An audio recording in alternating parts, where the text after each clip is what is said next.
हम सब जानते हैं कि दिल्ली में कूड़े के 3 बड़े बड़े पहाड़ हैं। आप साउथ की तरफ से आओ, आप ईस्ट की तरफ से आओ, आप नॉर्थ की तरफ से आओ, दिल्ली में अगर एंटर करो हरियाणा से या यूपी से, तो 3 बड़े बड़े पहाड़ ये बताते हैं कि भारतीय जनता पार्टी ने पिछले 17 साल में क्या किया है कूड़ा मैनेजमेंट में दिल्ली में, एमसीडी में। यहाँ तक तो ठीक है, इन 3 कूड़े के पहाड़ों का मैनेजमेंट करना, इनको ख़त्म करना, यहाँ के कूड़े को मैनेज करना, इस सब की तो बात दूर की है। अब इन लोगों की साजिश है कि दिल्ली में इस तरह के 16 पहाड़ और बना दिए जाएं। दिल्ली में कूड़े के जिस तरह के अभी 3 पहाड़ खड़े हुए हैं और दिल्ली के ऊपर खतरा बने हुए हैं, ये लोग वैसे 16 कूड़े के और पहाड़ बनाने की तैयारी कर रहे हैं। अभी 3 नहीं संभल रहे, 16 पहाड़ अगर पूरी दिल्ली में हो गए तो क्या हाल होगा आप कल्पना नहीं कर सकते।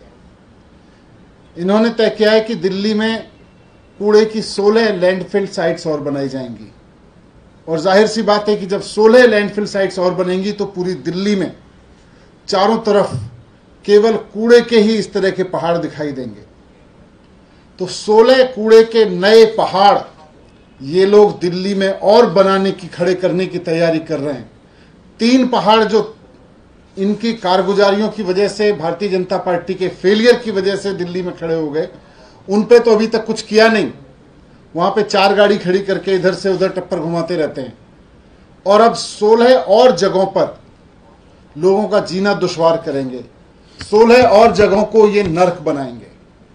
हम सब जानते हैं, आप सब लोग भी जानते हैं कि जहां जहां ये 3 कूड़े के पहाड़ इस समय हैं, उसके आसपास के लोगों की जिंदगी कितनी नर्क है। उसके आसपास के लोगों को हर वक्त इन कूड़े के पहाड़ों की वजह से बदबू झेलनी पड़ती है। उनके ड्राइंग रूम में, उनके बेडरूम में, उनके किचन में, हर जगह कूड़े की बदबू रहती है। कई कई किलोमीटर तक चील मंडराती रहती हैं इन पहाड़ों के ऊपर, जमीन से कीड़े मकोड़े निकलते रहते हैं। ये हालत है। आग लगती रहती है, आग का धुआं लोगों के घरों में हर वक्त घुसता रहता है। 3 कूड़े के पहाड़ों ने लोगों की जिंदगी नर्क कर रखी है। अगर इन लोगों की साजिश कामयाब हो गई, अगर इन लोगों का ये प्लान कामयाब हो गया, तो दिल्ली में इस तरह के 16 और पहाड़ अलग अलग कॉलोनियों में किस तरह लोगों की जिंदगी को नर्क बनाएंगे, इसका हम कल्पना नहीं कर सकते।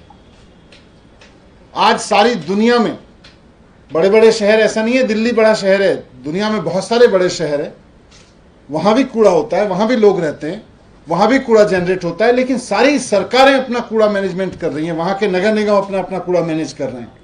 लेकिन दिल्ली में एमसीडी अनोखी तरीके से चलती है कि 3 कूड़े के पहाड़ पहले से खड़े कर दिए और 16 कूड़े के नए पहाड़ अब ये लोग खड़ा करना चाहते हैं। इस तरह से तो दिल्ली बर्बाद हो जाएगी। अभी 3 जगहों पर लोगों को बदबू झेलनी पड़ती है, चील कौवे झेलने पड़ते हैं, आग का धुआं झेलना पड़ता है, फिर अलग अलग कॉलोनियों में पूरी दिल्ली में 16 जगह पर यह और झेलना पड़ेगा लोगों को। दिल्ली में कोई कोना ऐसा नहीं बचेगा जहां इस तरह की बदबू ना हो। दिल्ली में कोई कोना ऐसा नहीं बचेगा जहां पे इस तरह के चील कौवे ना मंडरा रहे हों कूड़े के पहाड़ों पे। ये मैनेज नहीं करना जानते, ये केवल और केवल लड़ाना भिड़ाना जानते हैं, ये केवल साजिशें करना जानते हैं। अब इनसे ये 3 पहाड़ मैनेज नहीं हो रहे और 16 और नए पहाड़ बनाने की इनकी तैयारी हो रही है। मैं आज आप सबके माध्यम से दिल्ली की जनता को कहना चाहता हूं कि आज अरविंद केजरीवाल जी के पास प्लान है। उनको आपने बिजली की जिम्मेदारी दी, उन्होंने 24 घंटे बिजली दे के दिखाई, दिल्ली को फ्री बिजली दे के दिखाई। आपने उनको पानी की जिम्मेदारी दी, पानी दे के दिखाया। आपने उनको स्कूल की जिम्मेदारी दी, स्कूल शानदार करके दिखाए। आपने उनको हेल्थ की जिम्मेदारी दी, हेल्थ पे काम करके दिखाया कि दुनिया देख रही है। कूड़ा का मैनेजमेंट आपने 17 साल भारतीय जनता पार्टी को दिया और भारतीय जनता पार्टी ने 3 पहाड़ कूड़े के दिल्ली को दिए, दिल्ली की जिंदगी नर्क बनाने के लिए, और 16 पहाड़ और अभी जाने से पहले देके जाना चाहती है। इनको ये मौका मत दीजिए। आप अरविंद केजरीवाल जी पे भरोसा करिए। जिस तरह से बाकी चीजों में मौका दिया, वैसे ही कूड़े के मैनेजमेंट में भी देखिए अरविंद केजरीवाल जी के पास पूरा प्लान है कि किस तरह से दिल्ली के इन 3 पहाड़ों को भी खत्म किया जा सकता है। इनके पास प्लान है कि 3 पहाड़ों के साथ साथ 16 पहाड़ और कैसे खड़े किए जाएं कूड़े के। तो मैं आपके माध्यम से यही प्लान इनका जनता तक पहुंचाना चाहता हूं कि ये 16 कूड़े के पहाड़ नहीं बनने देने हैं, नहीं तो जिंदगी पूरी तरह से मुहाल हो जाएगी दिल्ली के लोगों की, और दिल्ली देश की राजधानी नहीं बल्कि कूड़े के पहाड़ों का शहर बन जाएगी पूरी तरह से। यही आपके बीच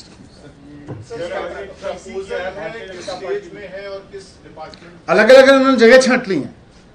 जैसे मेरे पास में नॉर्थ एमसीडी से जानकारी आई कि यहाँ इन्होंने SLF बलसवा, फिर नरेला बवाना में, इसके अलावा रानीखेड़ा में, सुल्तानपुर डबास में ये SLF हेतु उपयोग में लाने के लिए ज़मीनें छांट ली हैं। इस तरह से इन्होंने 16 जगह नई ज़मीनें छांट ली हैं अलग अलग कॉलोनियों में, और 16 इस तरह के कूड़े के पहाड़ बनाने की साजिश रची जा रही है। सर, बीजेपी ने आज एक स्टिंग जारी किया है अमन अरोड़ा का, बता रहे हैं कि अमित अरोड़ा का, और वो आरोपी हैं CBI के FIR में, कह रहे हैं कि बहुत पैसे का लेन देन हुआ है, आप लोगों को पैसे दिया गया। देखिए, इन्होंने मेरे यहाँ पर CBI की रेड कराई, उसमें कुछ नहीं मिला। फिर इन्होंने उम्मीद लगाई कि घर में नहीं मिला कुछ, लॉकर में ज़रूर कुछ होगा। फिर ये लॉकर में गए, मैंने आप सबके सामने तथ्य रखे कि वहाँ भी केवल झुंझुना मिला बच्चे का, लॉकर में भी। फिर इन्होंने सारी जांच करा ली, अब CBI को कुछ नहीं मिला। इन्होंने ED से जांच करा ली, उसमें इनको कुछ नहीं मिल रहा। अब ये स्टिंग लेके आए हैं कि जी देखो ये आदमी कह रहा है इनको दिए होंगे, इनको दिए होंगे। मैं आज भारतीय जनता पार्टी से अनुरोध करना चाहता हूं कि ये जो सो कॉल्ड आपका स्टिंग है, इसको आप आज और अभी जाके CBI को दीजिए, और 4 दिन के अंदर अंदर स्टिंग हो ही गया। अब स्टिंग तो सबूत में आ गया।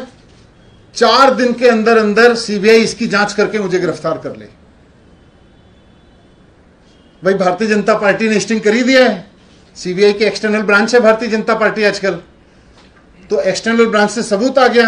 एक्सटर्नल ब्रांच की बीजेपी की जिम्मेदारी है कि जाके CBI को सौंपे, और CBI इसकी बहुत सख्ती से, बहुत गहनता से और बहुत तेजी से जांच करे, और अभी जांच करे, अभी जाके इसको लेके इसकी जांच करे।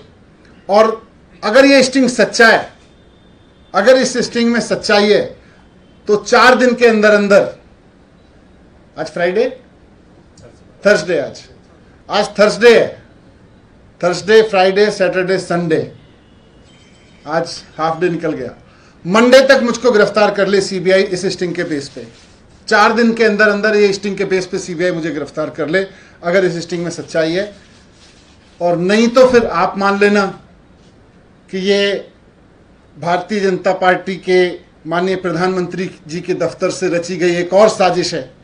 दिन रात आजकल वहां पे सरकारें गिराने के लिए CBI रेड की साजिश, ED की साजिश, स्टिंग साजिश, यही काम हो रहा है प्रधानमंत्री जी के दफ्तर से। तो ये अगर CBI इसकी जांच करे और पूरे सघनता से जांच करे, पूरे इंटेलिजेंस लगा के जांच करे, CBI एक सक्षम संस्था है, जाके जांच करे, बीजेपी इसको दे, और पूरी जांच करके 4 दिन में जांच हो ही सकती है, स्टिंग है ही उपलब्ध। अरेस्ट करें मेरे को, मंडे तक अरेस्ट करें, नहीं तो फिर मानो कि यह स्टिंग झूठा है और प्रधानमंत्री दफ्तर की बहुत बड़ी साजिश है, और फिर माफी मांगे प्रधानमंत्री जी इस बात के लिए कि मेरे दफ्तर ने गलत साजिश की, गलत स्टिंग कराया, मेरी CBI इसको सच साबित नहीं कर पाई। सर, अमाउंट्स की बात की गई है कि मैं तो बताया सारी जांच करे अब CBI।